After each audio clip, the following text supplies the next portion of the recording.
இங்க கோபியும் ஈஸ்வரியும் சேர்ந்து எப்படியோ திட்டத்தை போட்டு இங்க இனியாவோட மனசை கொஞ்சம் கொஞ்சமா பேசியே மாத்திடுறாங்க. அது மட்டும் இல்லாம கோபியுமே, இங்க பாரு இனியா, உனக்கு நல்லது அப்படிங்கறதாம அப்பா செய்வேன், அதனால தயவு செஞ்சு நீ நல்லா யோசிச்சு முடிவெடுமா, உன்னோட முடிவு தான் முக்கியம் அப்படின்ற மாதிரி அவருக்கு உடம்பு சரியில்லாத மாதிரி ஒரு ஆக்டிங்கை போட்டு இங்க இனியாவோட மனசையும் மாத்திடுறாங்க. அப்ப இனியாவுமே, சரி டாடி நீங்க சொன்ன மாதிரி நான் அந்த நிதிஷையே கல்யாணம் பண்ணிக்கிறேன், இனிமேல் உங்க விருப்பப்படி நான் இருக்கேன் அப்படின்ற மாதிரி சொல்லிட்டு இனியாவும் ரொம்பவே சோகத்தோட வீட்டுக்கு கிளம்புறாங்க. அவங்க போயிட்டு இருக்க வழியில இங்க ஆகாஷை பத்தி நினைச்சு ரொம்பவே கவலைப்பட ஆரம்பிக்கிறாங்க. ஏன்னா அவங்க இதுக்கு முன்னாடி ஆகாஷ் கிட்ட சொல்லியிருப்பாங்க, இங்க பாரு ஆகாஷ், எந்த ஒரு காரணத்து கொண்டும் எந்த ஒரு சூழ்நிலையிலையும் உன்னை விட்டு நான் பிரிய மாட்டேன், கண்டிப்பா நான் உன்னை தான் மேரேஜ் பண்ணிக்குவேன் அப்படின்ற மாதிரி இங்க இனியா வாக்கு கொடுத்துருப்பாங்க. சொல்லப்போனா சேம் டைம் அதே மாதிரி இன்னொரு பக்கம் ஆகாஷுமே அவங்க இனியா சொன்ன விஷயத்தை நினைச்சு பயங்கரமா ஃபீல் பண்ணி அழ ஆரம்பிக்கிறாங்க. சொல்லப்போனா வீட்டுல இருந்து செல்வி கிளம்பினதுக்கு அப்புறம் இங்க இனியாவை நினைச்சு பயங்கரமா வருத்தப்பட ஆரம்பிக்கிறாங்க. என்ன இனியா இப்படி பண்ணிட்டேன், என்ன சுத்தமாவே மறந்துட்டியா, உண்மையுமே உன்னோட ஞாபகத்துல நான் இல்லையா அப்படின்ற மாதிரி இங்க ஆகாஷ் தனக்கு தானே கேள்வி கேட்டுட்டு அவரும் வருத்தப்பட ஆரம்பிக்கிறாங்க. அதே நேரத்தில் இனியாவுமே இங்க சோகத்தோட வீட்டுக்கு போறாங்க. அப்போ இனியாவோட முகம் வாட்டமா இருக்கிறத கவனிச்ச பாக்கியாவுமே இனியா கிட்ட போயிட்டு, என்ன இனியா, என்ன பிரச்சனை, நீ ஏன் ஒரு மாதிரி டல்லா இருக்க அப்படின்ற மாதிரி கேட்குறாங்க. அப்போ இனியாவுமே, அது ஒன்றும் இல்லைம்மா, டேடிக்கு உடம்பு சரியில்லாம போச்சுல்ல, அதை பார்க்குறப்ப எனக்கு ரொம்ப வருத்தமா இருக்கு அப்படின்ற மாதிரி ஒரு பொய்யை சொல்லி சமாளிக்கிறாங்க. ஆனால் இங்க பாக்கியாவுமே எதுக்காக இனியா இப்படி கஷ்டப்படுறாங்க அப்படிங்கிறத தெளிவாக புரிஞ்சுக்கிட்டு, இங்க பாருமா, நானும் ஒரு பொண்ணு தான், உன் மனசுல என்ன ஓடிக்கிட்டு இருக்கு அப்படிங்கிறது எனக்கு நல்லாவே தெரியுது, என்ன ஆச்சு முதல்ல ஓப்பனா பேசு அப்படின்ற மாதிரி சொல்றாங்க. அப்பதான் இனியா இருந்துகிட்டு, இல்லம்மா, டேடியும் பாட்டியும் என்கிட்ட கேட்டாங்க, உனக்கு ஒரு நல்ல சம்மதம் பார்த்துருக்கோம், நீங்க அந்த சம்மதத்தை வேணான்னு சொன்னா கண்டிப்பா உங்க அப்பாவோட உடம்பு ரொம்ப பாதிக்கப்படும் சொல்லி பாட்டி சொன்னாங்க, அதனாலதான் என்ன பண்றதுன்னு தெரியாம இங்க நானுமே நிதிஷ கல்யாணம் பண்ணிக்க ஒத்துக்கிட்டேன் அப்படின்ற மாதிரி சொல்றாங்க. ஆனா இது கேட்ட பாக்கியமே, இனியா, எந்த ஒரு சூழ்நிலையிலையும் நான் உங்ககிட்ட தெளிவான முடிவு எடுக்கணும்னு அவன்கிட்ட சொல்லியிருக்கேன்ல, நீ எதுக்காக மற்றவங்களோட சூழ்நிலை மூலமா உன்னோட வாழ்க்கையை கணிக்கிறத நீ எப்படி கத்துக்கிட்ட, சொல்ல போனா இந்த மாதிரி விஷயங்கள் ரொம்ப தப்பானதுமா, நீ எதுக்காக அவர் சொன்னாருங்கிறதுக்காக ஒத்துக்கிட்ட, இது உன்னோட வாழ்க்கை, உன் வாழ்க்கையை பொறுத்த வரைக்கும் நீ முடிவெடுக்க வாய்ப்பு இருக்குல்ல, அப்புறம் எதுக்காக அந்த வாய்ப்பை நீ வேஸ்ட் பண்ற அப்படின்ற மாதிரி இங்க பாக்கியா கேட்குறாங்க. அப்ப இன்னொரு பக்கம் இனியாவுமே, இங்க பாருங்கம்மா, நீங்க சொல்றது எல்லாமே எனக்கு புரியுது, நீங்க சொன்ன எல்லா விஷயமும் என் மூளைக்குள்ள ஓடிக்கிட்டு இருக்கு, ஆனா என் மனசு அது சுத்தமா கேட்கவே இல்லைம்மா, ஏன்னா டாடி ரொம்ப கஷ்டப்பட்டு இருக்கிறத பார்க்கும்போது எனக்கு ரொம்பவே வருத்தமா இருக்கு, என்ன பண்றதுன்னு தெரியல, என்னால அவருக்கு எந்த ஒரு ஆபத்தும் வந்துடக்கூடாதுங்கிறதுக்காக தான் நான் இதை பண்ணேன் அப்படின்ற மாதிரி சொல்றாங்க. உடனே இதை கேட்டுட்டு இருந்த பாக்கியாவுமே, இங்க பாரு இனியா, உன்னால எந்த ஒரு ஆபத்தும் உங்க டாடிக்கும் சரி உங்க பாட்டிக்கும் வராது, அவங்களோட நடிப்பு நாடகத்தை பத்தி உனக்கு தெரியாது, அவங்க இது எல்லாமே ரொம்பவே திறமையா செய்வாங்க, ஏன் இந்த மாதிரி விஷயங்களை நீ பார்த்தது இல்லையா, ஏற்கனவே கோபி ஈஸ்வரையும் சேர்ந்துட்டு ராதிகாவை இந்த வீட்டை விட்டு வெளியில் அனுப்புறதுக்கு என்னென்ன நாடகம்லாம் போட்டாங்க, எப்படிலாம் நடிச்சாங்க, அதெல்லாமே உன் கண்ணு முன்னாடி வரலையா அப்படின்ற மாதிரி இங்கே பாக்கியா கேட்குறாங்க.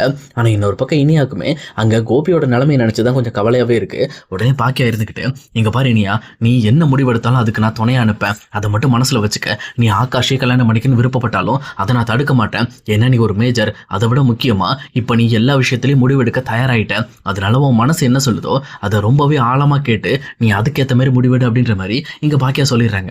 இன்னொரு சைடு இங்க கோபியும் ஈஸ்வரியும் ஹாஸ்பிட்டல்ல இருந்து டிஸ்சார்ஜ் பண்ணிக்கலாம் அப்படின்னு சொல்லிட்டு அவங்களும் கிளம்ப ஆரம்பிக்கிறாங்க. அப்ப செந்திலுமே இவங்க ரெண்டு பேரையும் வீட்டுக்கு கூட்டிட்டு போறதுக்கு கார்லாம் கூட்டிட்டு வராரு. ஆனா அதே நேரம் இங்க ஈஸ்வரி இருந்துகிட்டு, கோபி நம்ம நேரம் பாக்கியா வீட்டுக்கே போயிடலாம் அப்படின்ற மாதிரி சொல்றாங்க. ஆனா இதை கேட்டு கோபியுமே, என்னம்மா சொல்ற, அங்க எதுக்குமா நம்ம போகணும் அப்படின்ற மாதிரி சொல்றாங்க.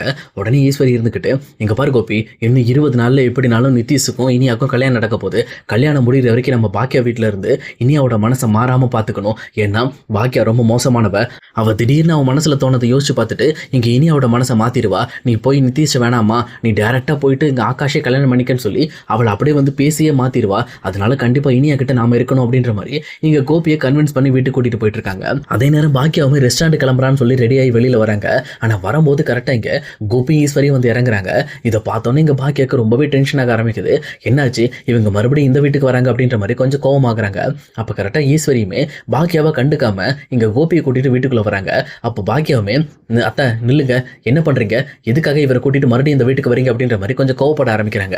உடனே ஈஸ்வரி இருந்துக்கிட்டு, இரு பாக்கியா, என் பையனை உட்கார வச்சுட்டு வந்துடுறேன் அப்படின்ற மாதிரி இங்கே கோபியை கூட்டிட்டு போயிட்டு டேரெக்டாக அந்த சோஃபாவில் உட்கார வைக்கிறாங்க. வச்சது மட்டும் இல்லாமல், இங்கே வர பாக்கியா, இனியாவோட கல்யாணம் முடிகிற வரைக்கும் நாங்கள் இங்கே தான் இருப்போம் அப்படின்ற மாதிரி சொல்கிறாங்க. ஆனால் இதை கேட்ட பாக்கியாவுமே, நீங்கள் எதுக்கு இங்கே இருக்கணும், கல்யாண டைமில் நீங்கள் இங்கே வந்தால் போதும், இப்போ நீங்கள் இங்கே இருக்கணும்னு எந்த ஒரு அவசியமும் கிடையாது, எதுக்காக இது வரைக்கும் நீங்க அங்கிருந்து பண்ண விஷயங்கள் பத்தாதுன்னு இப்ப மறுபடியும் என் வீட்டுக்குள்ள இருந்து என் பொண்ணை கஷ்டப்படுத்தணும்னு பாக்குறீங்களா? முதல்ல நீங்க ஒழுங்கா உங்க வீட்டுக்கு கிளம்புங்க. இந்த வீட்லலாம் இருக்கக்கூடாது அப்படின்ற மாதிரி ரொம்பவே கோவப்பட ஆரம்பிக்கிறாங்க. ஆனா இதை பார்த்துட்டு இருக்கிற கோபியுமே, பாக்கியா இன்னும் 20 நாள்ல தான் கல்யாணம். 20 நாள்ல நாங்க கிளம்பிடுவோம். நாங்க ஒண்ணு இங்க உட்கார போறது கிடையாது. நீ நினைக்கிற மாதிரி நாங்க ஒன்னும் உன்னை டார்ச்சர் பண்ண மாட்டோம். எங்களுக்கு தேவை நாங்க இனியா கூட இருக்கணும் அப்படின்ற மாதிரி இங்க கோபியும் ரொம்பவே கட்டன் ரேட்டா பேசிக்கிட்டு இருக்காங்க. உடனே இதை கேட்டுட்டு இருக்கிற ஈஸ்வரியுமே, ஆமா பாக்கியா, நாங்க இங்க இருக்கிறதுனால உனக்கு என்ன பிரச்சனை? ஓஹோ, நீ மனசுல நினைக்கிற மாதிரி இங்க இனியாவோட மனசை மாத்த முடியாதுன்னு பாக்குறியா?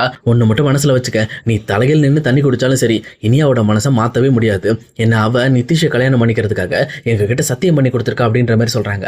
இதை கேட்ட பாக்கியமே, ஓஹோ, சத்தியம் பண்ணா அதை செஞ்சுதான் ஆகணுமா? சொல்ல போனா உங்க பையன் கூட தான் உங்ககிட்ட எத்தனையோ டைம் சத்தியம் பண்ணி வச்சிருந்தாரு. ஆனா அந்த சத்தியத்தெல்லாம் அவர் கடைபிடிச்ச மாதிரி தெரியல. அதே மாதிரி என் பொண்ணுக்கு விருப்பம் இல்லை அப்படின்னா எப்ப வேணாலும் அந்த நிதிஷை கல்யாணம் பண்ணிக்க மாட்டேன்னு சொல்லி சொல்றதுக்கு உரிமை இருக்கு. அதை தடுக்கிறதுக்கு உங்களுக்கு உரிமை கிடையாது, புரியுதுங்களா? என் பொண்ணு இன்னுமே யோசிச்சுட்டு தான் இருக்கா. அந்த விஷயத்துல முழு முடிவை வெளியே தெரிவிக்கல. நீங்க அவசரப்பட்டு தேவையில்லாம பிரச்சனை கூட்டிட்டு இருக்காதீங்க அப்படின்ற மாதிரி பாக்கியா ஈஸ்வரியும் கோபியும் மிரட்ட ஆரம்பிக்கிறாங்க. உடனே இங்க ஈஸ்வரி இருந்துகிட்டு, என்ன பாக்கியா சொல்லிக்கிட்டு இருக்க? நாங்க எல்லாத்தையும் கல்யாணத்துக்குலாம் ரெடி பண்ண சொல்லியாச்சு. நீ கடைசி நேரத்துல வந்து உன் இஷ்டத்துக்கு சொல்லிக்கிட்டு இருக்க. இனியாமா எங்க பேச்சை தான் கேட்பா. ஏன்னா ஆல்ரெடி கோபி இனியா கிட்ட தனியா கூப்பிட்டு பேசிட்டான். இதுக்கு மேலே இதை மாறுறதுக்கு வாய்ப்பு இல்லை அப்படின்ற மாதிரி ஈஸ்வரி சொல்லிக்கிட்டு இருக்காங்க. ஆனால் கரெக்டாக குறுக்க வந்த இனியாவே, பாட்டி இருங்க, இந்த மாதிரி அம்மாவை தேவையில்லாமல் இப்படி அவமானப்படுத்தி பேசுகிறவெல்லாம் வச்சுக்காதீங்க, புரியுதுங்களா?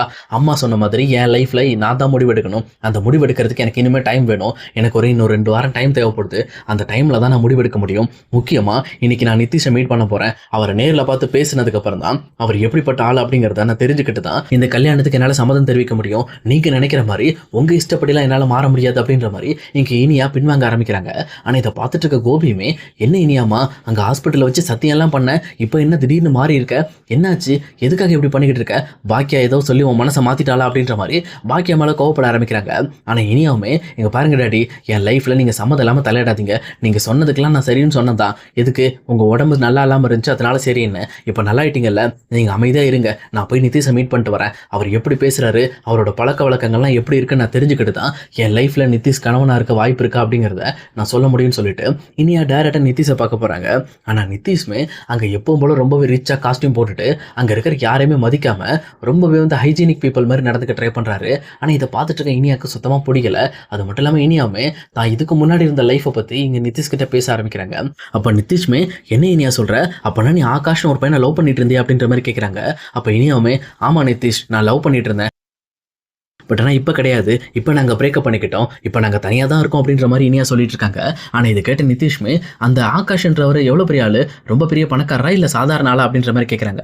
அப்போ இனியாவுமே, அவர் ஒரு மிடில் கிளாஸ் ஃபேமிலி தான், ரொம்ப பெரிய ஆள்லாம் கிடையாது, ஐஏஎஸ் ஆகிறதுக்காக படிச்சுக்கிட்டு இருக்காரு அப்படின்ற மாதிரி சொல்கிறாங்க. உடனே இதை கேட்டோன்னே இங்கே நிதிஷ் பயங்கரமாக சிரிக்க ஆரம்பிக்கிறாங்க. என்ன இனியா நீ லவ் பண்ணதும் பண்ண ஓகே, ஒரு நல்ல பணக்கார பையனை லவ் பண்ணியிருக்கலாம்ல. இந்த மாதிரி ஒரு மிடில் கிளாஸ் பையனை லவ் பண்ணி என்ன கிடைக்க போகுது? நம்மளுக்கு ஒன்றும் கிடைக்க போகிறதில்ல. அதை விட அவன் ஐஏஎஸ் ஆக போகிறான்னு நினச்சி நீ கனவு கண்டுட்டு இருக்கியா? அவ்வளோ ஈஸியாலாம் ஐஏஎஸ்லாம் ஆக முடியாது. அது மட்டும் இல்லாமல் இந்த மிடில் கிளாஸில் வாழ்கிற பசங்களுக்கு எல்லாருமே ஐஏஎஸ் ஆகணும், ஐபிஎஸ் ஆகணும்னு ஆசை தான் இருக்கும். பட் ஆனால் அது ஆகிறதுக்கான நேரம் இருக்காது அவங்களுக்கு. அவங்க எல்லாத்தையும் கைவிட்டுட்டு கடைசியில் நம்மள மாதிரி பெரிய கம்பெனி வச்சிருக்கவங்க கிட்ட கூலி வேலைக்கு தான் வருவாங்க. என்ன இனியா இப்படி சாய்ஸ் பண்ணியிருக்கே அப்படின்ற மாதிரி இனியாவை ரொம்பவே வந்து கிண்டல் பண்ணி பேச ஆரம்பிக்கிறாங்க. அது மட்டும் இல்லாமல் இங்கே ஆகாஷையும் ரொம்பவே வந்து மட்டம் தட்டி பேசுகிறாங்க. இதை பார்த்துட்டு இருக்க இனியாவுக்கு ரொம்பவே கோபம் வருது. அப்போ தான் தன்னோட அம்மா பாக்கியா சொன்னதை யோசிச்சு பார்க்குறாங்க. அம்மா சொன்ன மாதிரி நம்ம லைஃப்பில் நாம தான் முடிவெடுக்கணும். என் லைஃப்க்கு அந்த நிதிஷ் தேவை கிடையாது, என் லைஃப்க்கு ஆகாஷ் மட்டும் தான் தேவை. அதாவது எப்பவுமே நம்பிக்கையோட தனக்கு என்ன வேணுமோ அதுக்காக போராடுற ஆகாஷ் மட்டும் தான் எனக்கு வேணும் அப்படின்ற மாதிரி தெளிவான முடிவோட இனியாவுமே அங்கிருந்து கிளம்புறாங்க.